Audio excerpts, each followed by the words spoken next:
হলুদের চাদর মোড়ানো বিস্তীর্ণ ফসলের মাঠ, হালকা বাতাসেই দোল খাচ্ছে সরিষা ফুল।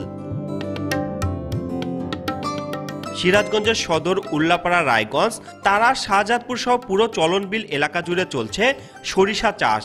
আর এসব ক্ষেতে বাক্স বসিয়ে মধু আহরণ করছে মৌচাষিরা। পরে বিভিন্ন পাত্রে ভরে মধু পাঠানো হচ্ছে দেশের বিভিন্ন জেলায়।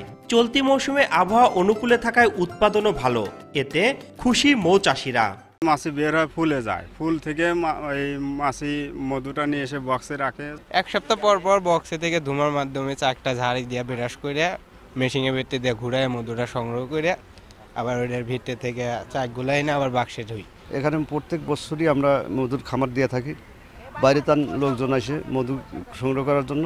খাঁটি মধু বের হয়, আমাদের চোখের সামনে বাড়ি করে। তবে এক শ্রেণীর মধ্যস্বত্বভোগী ব্যবসায়ী সিন্ডিকেটের কারণে মধুর সঠিক দাম মিলছে না বলে অভিযোগ মৌচাষীদের। বাইরের মধু আমাদের বাংলাদেশে ঠিকই আসতেছে, অথচ আমাদের বাংলাদেশের মধুগুলাই একদম সীমিত রেটে নিয়ে এরা সিন্ডিকেট করে বেশি দামে এরা ঠিকই বিক্রি করতেছে, কিন্তু আমরা ন্যায্য মূল্য পাইতেছি না। সরিষা ক্ষেতে মৌবাক্স থাকায় ফুলের সঠিক সময়ে পরাগায়ন হচ্ছে, এতে সরিষার উৎপাদন ভালো হবে বলছে কৃষি বিভাগ। আমরা চেষ্টা করছি যে সরিষার যে উৎপাদনের ধারা এটা যাতে অব্যাহত থাকে, সে জন্য আমরা মাঠ পর্যায়ে কৃষক ভাইদের পরামর্শ দিচ্ছি।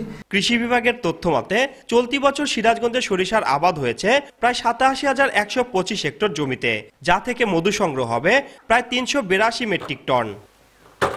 রিঙ্কু কুন্ডু, সময় সংবাদ, সিরাজগঞ্জ।